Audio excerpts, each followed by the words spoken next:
Right, so listen. It's honestly just exhausting, isn't it? This relentless pursuit of something nice, something worthy of the frankly astronomical sums we were all expected to part with for even a single night's respite. I mean, honestly, it's like they think money just grows on trees. And you think, wouldn't you, after a lifetime, a tragically short lifetime, admittedly off being told that quality begets price, that a higher price tag guarantees a higher standard.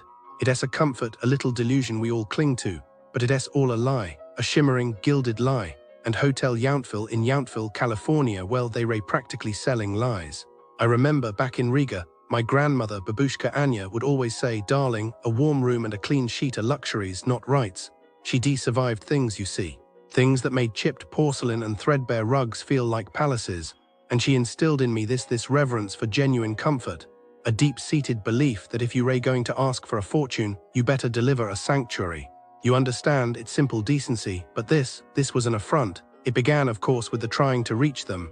Weeks I spent attempting to conjure a human voice from the void that was their reservation line. An answering service, a cold, robotic loop promising a return call that predictably never materialized. Do you know what that feels like? To be utterly ignored, to have your time, your existence disregarded. It's as if you are shouting into a cavern and you're expecting an echo, but there is none. It's infuriating, it's disrespectful. Like, hello, I have an actual life, things to plan. It's a fundamental betrayal of trust, don't you think? It's a little premonition, you see, of everything to come, the beginning of the unraveling. I was attempting to finalize arrangements for my wife, Ilara's birthday, January 21st, 2023. A milestone, a declaration of love. I wanted everything to be perfect, utterly, flawlessly, perfectly perfect, because she deserves it. She deserves the universe, and I was willing to pay, and I did pay handsomely for a single night of exceptionalism. Honestly, over $1,000. $1,000 for one night, it's obscene, isn't it? But I wanted to give her a memory, a feeling, a reminder that she is cherished. And then the charges, oh, the charges, a double billing, naturally. Because why wouldn't they? It's as if they have a department devoted to subtly siphoning funds from unsuspecting patrons. As if we are marks, lambs to the slaughter, and the promise of a refund, a hollow, empty promise. Just another phantom echo in the cavern of their incompetence. I mean, seriously, is it too much to ask for basic financial accuracy? It's not rocket science. It's just common courtesy. We finally arrived, of course. The location is aesthetically pleasing. I'll grant them that. It's Yountville, everything is picturesque. But a pretty facade can only conceal so much rot, can't it? A gilded cage is still a cage. The first indignity, and it set the tone for the entire debacle, was the water. Cold, frigid, unusable, a pathetic trickle of lukewarm disappointment. Imagine a birthday celebration, a romantic getaway, and you can't even shower. It's an absurd, almost comical tragedy. Ilara, ever the stoic, tried to remain composed, but I saw the flicker of hurt in her eyes. And that was the worst part. I alerted the front desk, of course.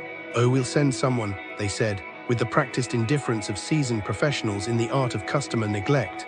A maintenance man arrived, fiddled with the boiler, and declared it would take about 30 minutes for the water to warm up.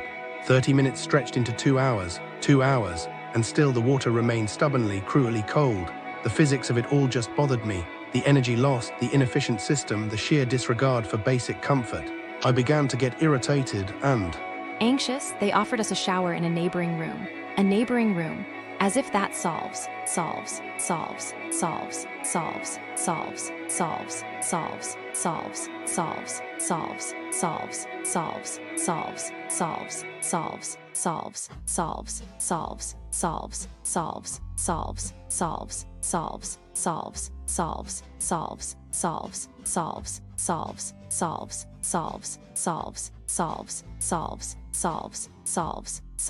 The reality of businesses near Hotel Yountville. Yountville, the businesses near Hotel Yountville, are a masterclass in disappointment. If you're expecting charm, efficiency, or even basic competence, prepare to be humbled.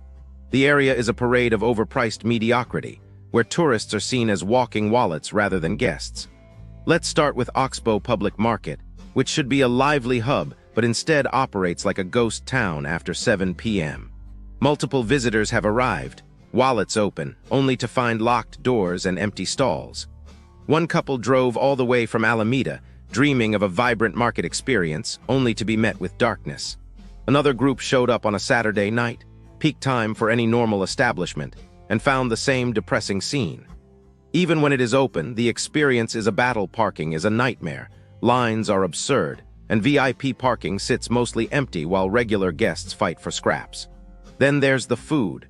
Milestone Provisions once handed a customer's meal to someone else, then told them to wait another 45 minutes, as if time is infinite and hunger is a myth. Hog Island Oyster Company served a plate of fried oysters so small they looked like they were harvested from a puddle, charging $16 for the privilege of feeling scammed. And if you think sushi should come with more than 4 pieces and a side of dignity, think again. One guest paid $25 for a plastic box of disappointment. The theme here? You will pay too much for too little. The tourists know it, the locals know it, and yet the cycle continues. Now let's talk about Hotel Villaggio at the estate Yountville, a place where luxury goes to die. The rooms are designed with a cruel irony: no closets, just an exposed rack next to the coffee station. Because nothing says romantic getaway like your dresses brushing against stale croissants. Housekeeping is a myth here. Guests have reported returning to unmade beds, empty toilet paper rolls, and towels so scarce you'd think they were rationed. One couple lugged their own luggage up and downstairs after being downgraded to a worse room, because apparently paying over $1,000 a night doesn't buy you basic assistance. The pool area?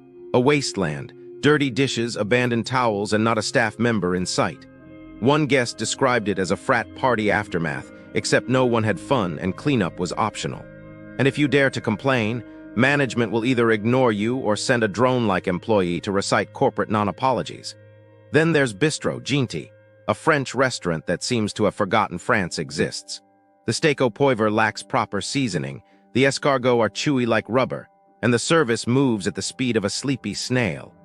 One diner waited over an hour for cold fries and under-seasoned coq au vin. Another asked for bread to be warmed, only to be told, the French eat cold bread. Spoiler, they don't.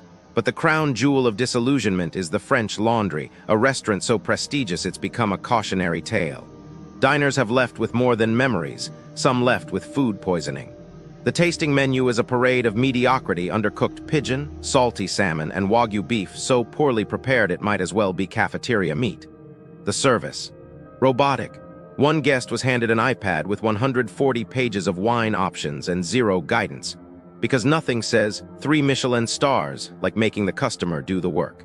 And finally, RH Yountville Wine Vault, where the wine is warm, the staff is indifferent, and the manager once screamed at guests for daring to exist past closing time.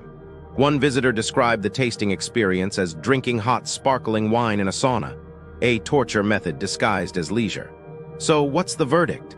The businesses near Hotel Yountville are a mix of neglect, arrogance, and outright exploitation.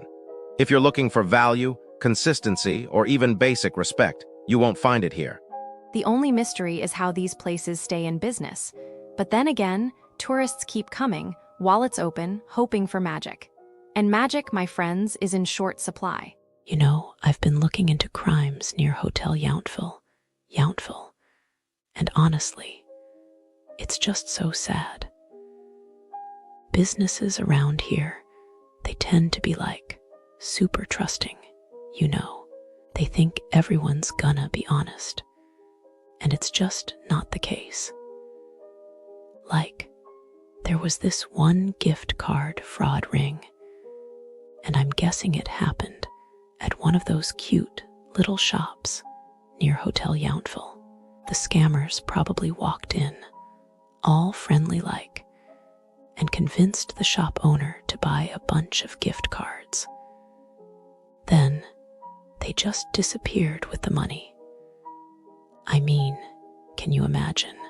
You're just trying to run your business, and someone takes advantage of you like that. It's just so wrong.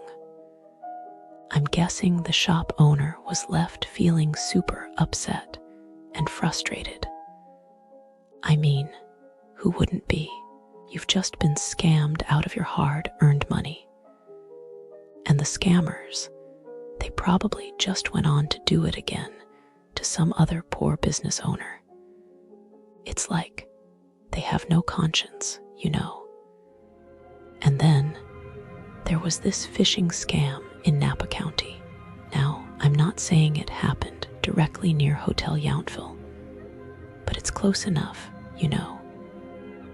It's like these scammers are everywhere, just waiting to pounce on unsuspecting tourists.